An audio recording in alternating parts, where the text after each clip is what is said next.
Welcome to This Daring Adventure podcast, where we work on bridging the gap between where we are and where we want to be in order to live a bigger and bolder life.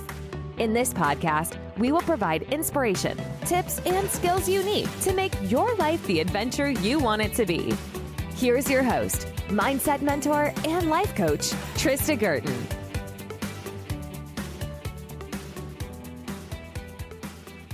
So, welcome to another episode of This Daring Adventure. My name is Trista Guertin, and I am your host. This is episode 9. I am very excited today to interview my first guest. When I started this podcast a couple of months ago, I had the vision that I would not only do solo episodes, but I would also interview women who I thought had very inspirational lives, who were living their own daring adventure. And so I'm pleased today to welcome Nuhad Sheikh from Tripoli, Lebanon. Welcome, Nuhad. Hello, Trista. Thank you for having me as your first guest. It's my pleasure. Just to give a little bit of background, Nuhad and I, we met over the phone, I guess about a year and a half ago, when I found a dog in Tripoli close to my office, and Nuhad very kindly let me bring her to you. She runs a animal welfare NGO and shelter. And then a couple of months later, I called you at 8 a.m. on a Sunday morning to tell you about another dog who had his ears cut off. I know. And you very quickly and kindly mobilized help to get him to your shelter as well. Wow. Yes. So it's been a real pleasure to know you and to see your work firsthand. Pleasure is mine, Trista. Thank you for that. Oh, you're most welcome. And so the reason that I wanted to have you on as my first guest, because the other day I watched your TED Talk from AZM University here in Tripoli, I believe was recorded back in November of 2021, entitled How a Cat Changed My Life. Yes. And it's very inspirational. It's a wonderful story. And a couple of weeks ago, my latest podcast episode is on how to find purpose or meaning in your life. And your talk is certainly all about that.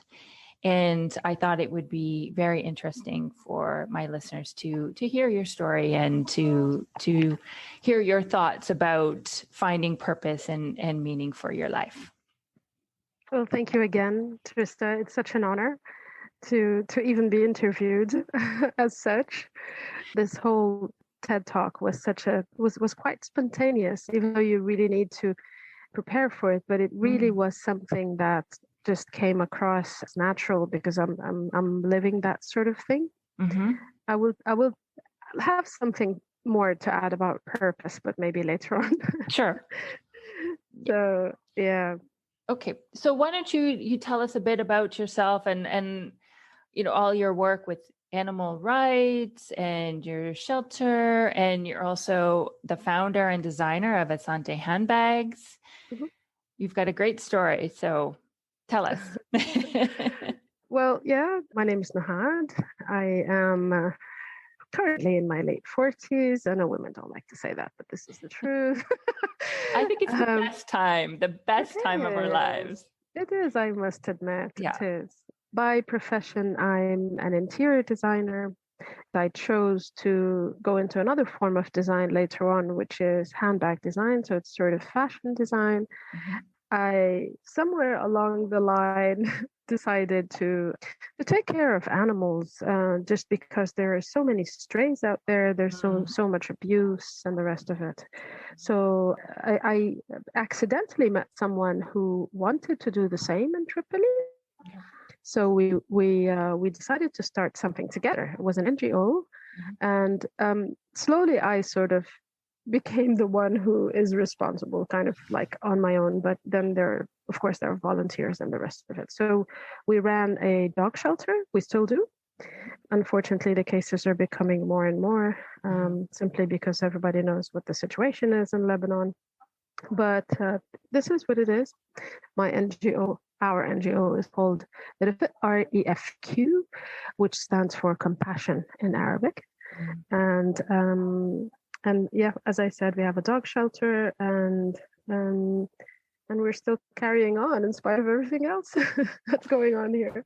Yeah, it's a lot. I know. And you do amazing work for those animals. And so. Yeah. And I mean, the need is huge. And it is.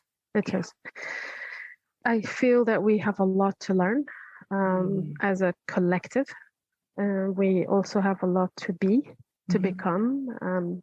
And unfortunately, because we live in dire straits right now, we're not thinking of the things around us. We're thinking of ourselves, which is quite sad, because the only thing that brings is actually more sadness and distress. And I think the minute we decide to think of everything around us as us being part of it and them being part of us, I think we have a chance at getting out of this. But we're more turning towards ourselves. How can I make things better for me? Right. How can I get over this by myself? I think there's a lot of selfishness in probably the way maybe not the way we were brought up, but this could be part of it, but the way we have adapted to become in situations of distress. And I think it actually should be the opposite. So we just need to pray and to keep raising awareness on it. I know the word itself is very broad, but we need to talk about it. We need to talk more about it. So right. And you set an amazing example. And I know what you're talking about when you talk about, some of the struggles here and what people are facing and how it's being handled sometimes. But I have witnessed, certainly not just you, but other people who are going way above and beyond to help the animals and to promote their welfare and to take care of them and all that. So it's really wonderful to see. Like, you really do see the two extremes, and I think your leadership and an example is really beautiful. You set the same example, and it also brings to my attention after I don't know if your listeners are familiar with the blast of August the 4th. We saw exactly the same. We saw the two extremes. We saw people who were trying to make benefit of what was happening quickly. And we saw people who were completely selfless, going all the way out of their way to help the other person. And unfortunately, we do have that. I think someone at one point said we are becoming more into, like, both extremes are increasing, almost in a parallel sense. And we see that a lot. We see a lot of, abuse on one hand, and we see a lot of compassion on the other hand. And they seem to be going hand in hand at probably equal paces. But I'll leave that for the more philosophical people to speak about. But we witness that quite a lot. Right. And we just hope they talk a lot about a shift of some sort, and we really hope that that's going to happen soon. More awareness and more consciousness is what we really need. Well, we'll get the word out, and certainly your TED Talk, I think, is definitely something we want to share as well. And I'll make sure that that's the link is in the show notes so people can watch that and find that easily. Sure. I'd love to hear their comments as well. One thing I did just want to touch upon really quickly is the ban that Canada will be introducing on September 28th. Yes.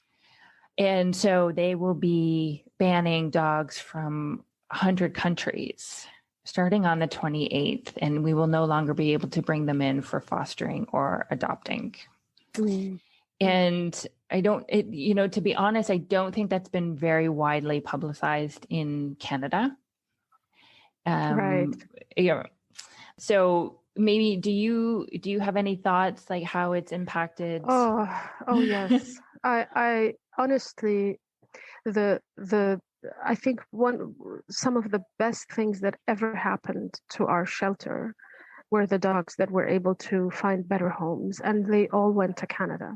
It wasn't any other country in the world, it was Canada, but also because we have some dear friends who help us get these dogs to these amazing families or amazing people.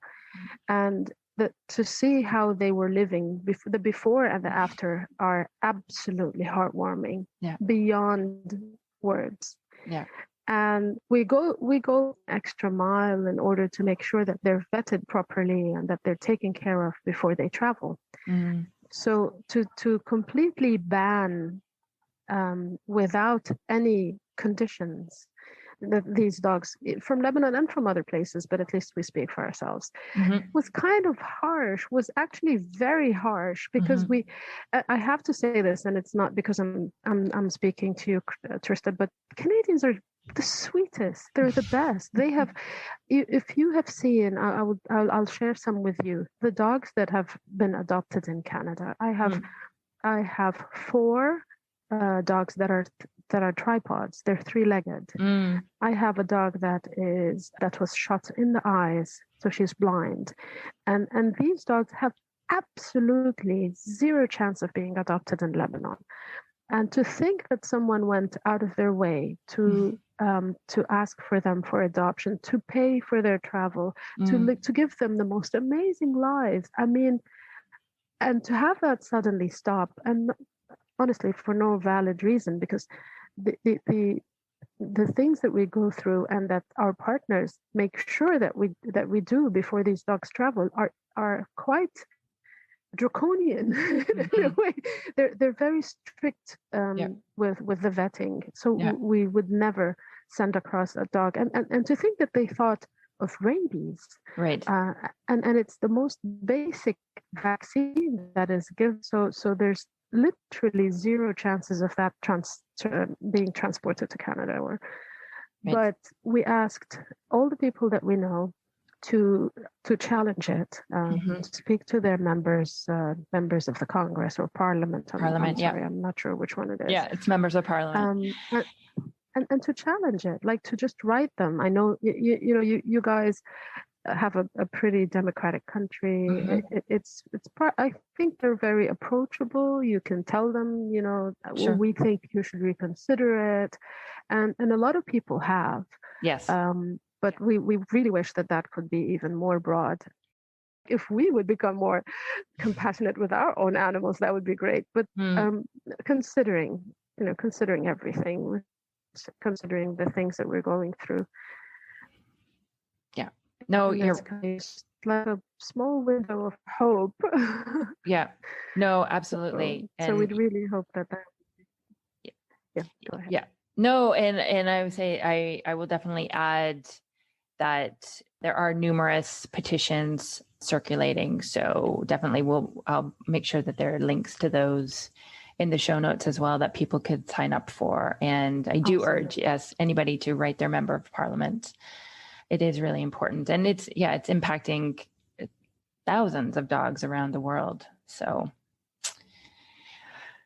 we'll see. Hopefully they'll change some of that eventually. Keeping our fingers crossed. Yes. So can you tell us, maybe to go back to the TED Talk, how you got involved in that and how that experience was? It started as a sort of not a coincidence in the sense, but it wasn't planned for. This particular one they weren't involved with, but they sort of asked or recommended that I sort of tell my story. It was just about telling a story. The theme of that particular event was the revolution within, because it was a time of the revolution in Lebanon, and so it was a beautiful theme to start with. And they asked those who have a sort of interesting story about how they have their own revolutions within. I came across and I asked them what I wanted to talk about, and it was all about how I have changed, how it was literally a revolution from within, and to my my surprise, they said, "Oh yes, please, we want you to come across." And it was a bucket list item of check. I've dreamed of one day giving a TED talk, and I didn't imagine it was going to happen. So literally, I just poured my heart out. It was this very first cat that I adopted, not knowing that her presence in my life would that it would all take such a toll on. She was a stray cat. I was living in Dubai, and I used to feed her. It wasn't even my idea to feed her. It was something that sort of grew on me because I saw my friends feeding strays, and I thought that's amazing. You know, how sweet is that? So I started doing it myself, and I got attached to this Ruffy. That was her name. Not wasn't even didn't even occur to me that one day I'll adopt her and I'll move back to Lebanon, and you know, another story will start from there. But this is exactly what happened. I ended up adopting Rafi, or she adopting me, as I would like to say. And everyone who adopted or adopted and rescued a cat would know, or a dog would know what I'm talking about. Or pet, it could be something else.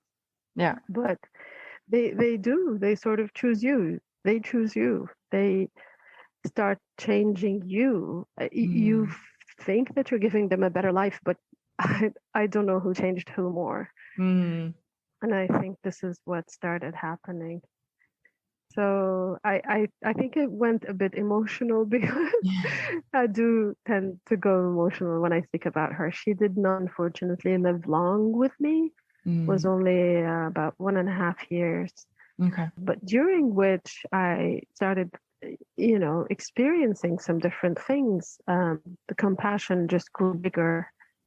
And so, I think you would also understand, because you're a yogi yourself, but you do become prone to adapt certain ways of thinking. So it started occurring to me that I don't think I should be eating another animal. I have an animal that I love and I'm so attached to. And then that compassion starts to grow. So this is what I talked about in the TED Talk. So it just grew, and it wasn't something I had planned. You don't usually plan for things like that. But then the opportunity came that maybe we should care for these animals. Maybe we should start an NGO. Maybe we should start a shelter. Maybe we should start talking to the younger generation. We start going to schools, spreading awareness. Maybe we should adopt this children's book. So this is where it just kept growing. And this is what I spoke about in the TED Talk. No, it's a beautiful story, and I just love how it starts off with, you know, feeding a stray cat, and it's just evolved to inspire your entire life and everything that you do, and you live very authentically, and it's very inspirational. I sure hope so. Thank you. And the you know, as a coach, I'm talking to women, and a lot of them are struggling to find their purpose and to have meaning in their lives. And I think it's, you know, when I look, you know, hear your story, it's something that sort of happened organically. And, you know, I think that's the beauty of it, is that you never know where you're going to find it. You just have to be open to the possibilities and see where it takes you. I couldn't have said it better. There's something that I really, there's a saying that I really love. It goes, when the student is ready, the master appears. And I feel that, as you said, you just need to be open, experience new things. I, believe it or not, at one point, I wasn't too close to dogs. I wasn't too, I wouldn't say too fond. It was just it was just something I was not raised with. I mean, even the cats that we had at home, we had at a pretty advanced age. It wasn't when we were younger. So just that openness. It took a few friends, and I think that by itself was the opener.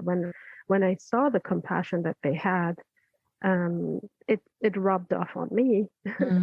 As you said, it happened organically. It wasn't something that you learn. It's not something you learn. It's just you just need to let it go. And I remember describing it as a switch.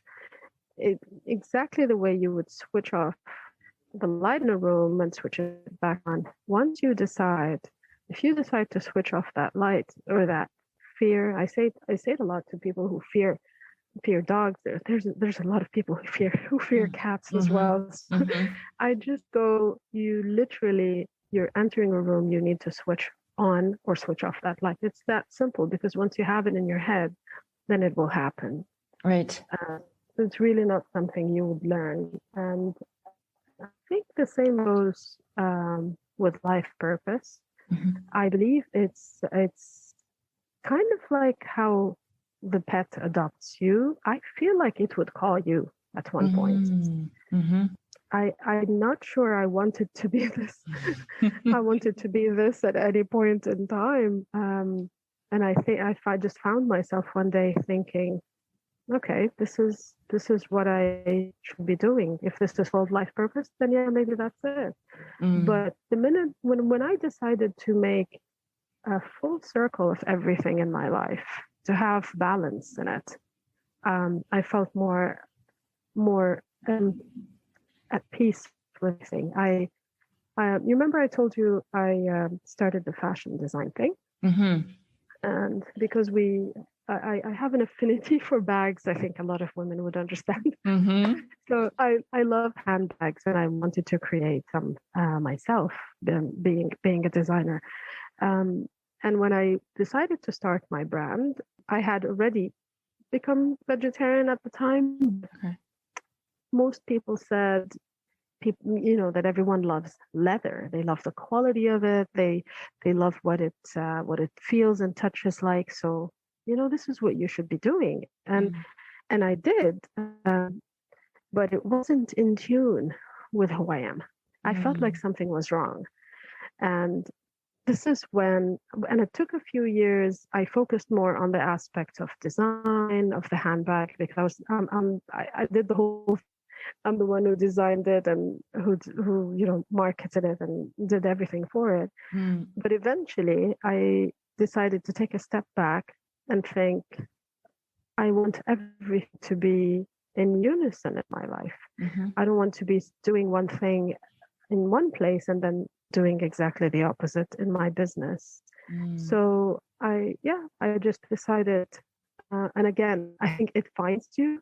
So it did find me. I was at an exhibition in Milan that is specifically for raw materials, and I found this amazing company that uses vegetable made leather. Okay. So I thought, you know what, this is it. I'm switching again. I tried to switch. Like I'm not.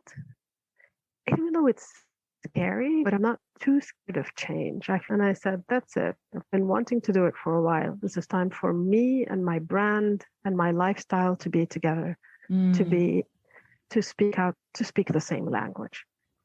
Nice. So this is why I said it changed my life, because it wasn't just in one aspect. I think it really should unfold to everything, that wherever we can. Because believe it or not, everything we do, it could be the most noble thing, but if it's done, it could be done in an unethical way if we just let it. We were speaking about cotton the other day, and it's just normal for someone to ask for a cotton T-shirt, but believe it or not, there's so many things that cotton could go wrong with, from how you. So it's that simple without going too much into detail. So everything we do, if we just do it with more kindness and just do it ethically, I think this is what the world needs. Mm-hmm. Mm-hmm. Oh, I love that. Thank you. Thank you, Trista. So let's talk a little bit about maybe some of your greatest successes. Like, what are you, I mean, you have so many things. Like, what would you say you are absolutely the most proud of? And what are some of the challenges you've faced, and, you know, how have you overcome them? I don't know if we've completely overcome them. I think we were somewhere, and then after 2019 we became somewhere else, because we were faced with more than just one sort of disaster, not just a challenge. I mean, everyone had COVID all over the world, but only in a few places in the world they started dumping their animals, and unfortunately this is one of them. And then comes the economic crisis, and a lot of people are unable to take care of their pets as well. So there's been a lot of challenges in that over there, and since then, where you feel like, what have we been doing all this while? Like, why hasn't it affected people as much as we thought it should? This was very challenging, and the challenge as well is in keeping keep doing the things that you took for granted before, like even visiting the shelter and keeping the dogs alive has been quite a challenge with the inflation that's happening, and the lack of resources. There was a time we weren't able to find petrol. It has been very difficult. But the only thing that kept us going, I think, is them. The fact that they're there, the fact that they are counting on you. You have, in a way, once you've decided to rescue an animal, it has become completely your responsibility. If it's free to roam as a stray, it's able to find its own food, maybe not. But once it's in your premises, under your care, then that's it. You are responsible. So just seeing them and seeing how happy they become when they see you, and God, I can't emphasize this enough. You don't know who rescued who. And when you see them, when they see you, who's happier to see the other, and who's healing the other. It's true. I think this is the most beautiful effect that they have.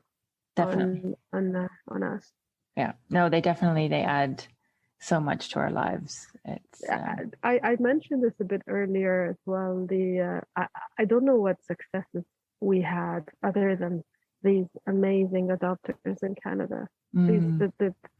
All the feedback that we get, the updates about the dogs that are being adopted, that have been adopted, and how they're living, and the amount of love they're giving and reciprocating is just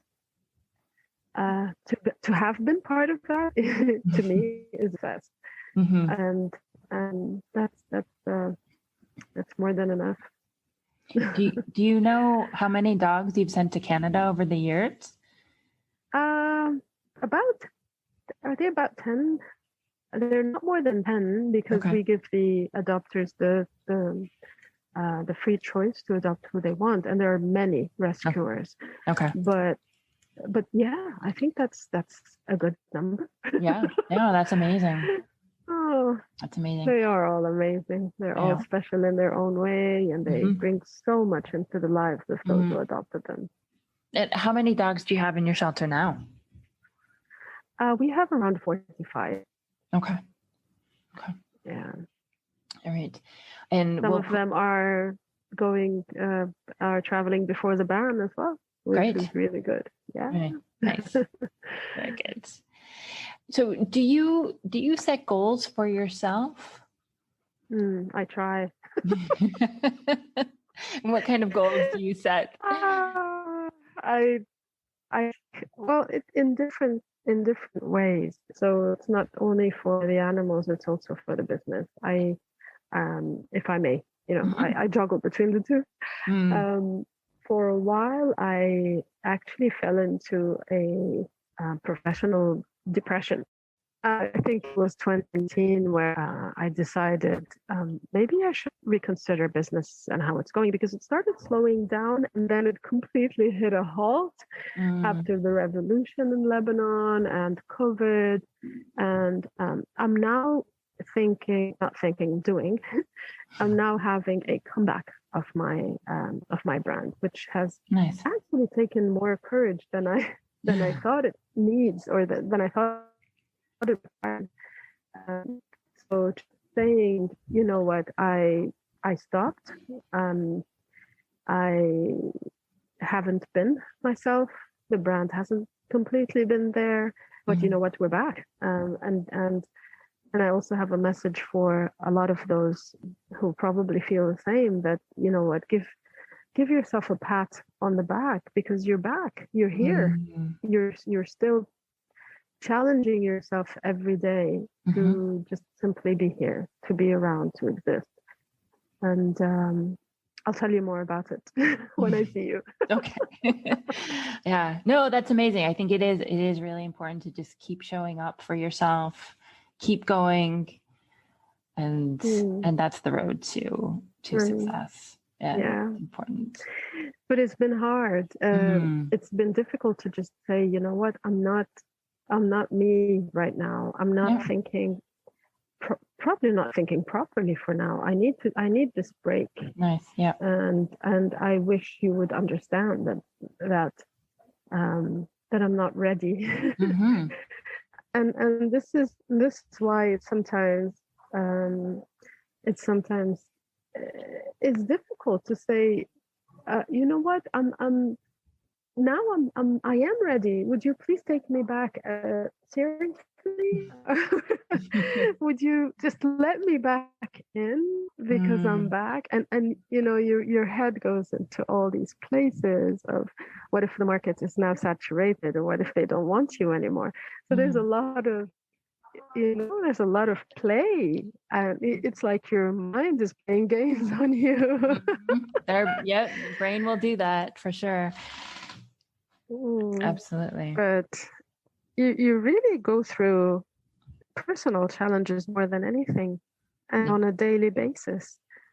Absolutely. So that's where we need life coaches, Trista. Indeed. Everybody should have a life coach. That is true. No, but I think it's great that you were able to recognize that you needed that break and to take that time. But then, you know, when you were ready to get back at it, and to not make it mean anything that you had done anything wrong, or that it was too late, or that, you know, telling yourself any of those stories. It's just recognizing what you need, and then when you're ready, going just back. accepting it, you know, accepting the fact that you at one point you were not showing up, and that's fine.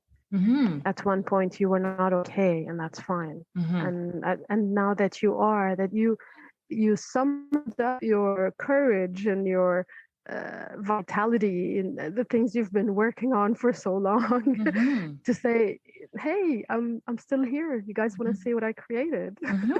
Always. Yes, I think that's really important. I hope so. I hope someone who really needs this would hear it. I'm sure. No, it's great. And do you have a message, maybe anything else you just want to share as one last note, and anyone looking to create more meaning and live more purposefully? Just listen inwards. You take in as much advice as you want, and keep your eyes open. I watched this amazing animated movie yesterday called Soul. It's not new. It was done in 2020. Oh, God. Yes, I saw that. So it was so touching, and I think that you don't align with your life purpose until you literally live the moment. Just keep all your senses open. Otherwise, I would not have seen the cat. And I described what Ruffy looked like in the TED Talk. She was anything but the perfect cat. She was full of imperfections, but probably that was the sweetest, most adorable thing about her. and this is what connected to her so much. I think it's vulnerability. And I think it also reflects on your own. So just be in touch with that. Be in touch with your own vulnerability and how probably the same way we need compassion, how we should project it as well. And you will see there's a lot of things that need help in the world that you would be able to offer. And just talk to yourself. Just listen. Just listen. I think you also believe in meditating, and even if it's for a few minutes, just even without the whole rituals that come with it, just listen to yourself and listen to something from something that is probably stronger than you. Just ask for directions, ask for guidance, and listen. There's so much out there that needs to be done, and I think it'll come to you. Nice. Yes. And just, listening to that, like you said, like, sorry, it's like this nudge inside of us, sometimes just, pulling at us and keep, capturing our attention, but we don't really fully pay attention to it. So like you said, like taking that time to sit, meditate, really listen to it, I think is really important. Well, thank you so much, Nuhad. It's been such a pleasure to speak with you. And thank you so much for being my first guest. Pleasure is all mine. It's a pleasure and an honor. Trista. Thank you. You're most welcome. We will put all of your contact details and website in the show notes. So if anybody wants to find you, I know you're vegan yogi in Tripoli on Instagram, and Yes. I love that handle. Aw. Yeah. So, all right. Well, thank you again, and stay in touch and keep living your daring adventure. Thank you for listening to This Daring Adventure podcast with your host, Trista Guertin. We hope you enjoyed the tips and conversations on how to get excited about life again. As always, you can head to tristaguertin.com for additional resources and to book a one-on-one coaching session.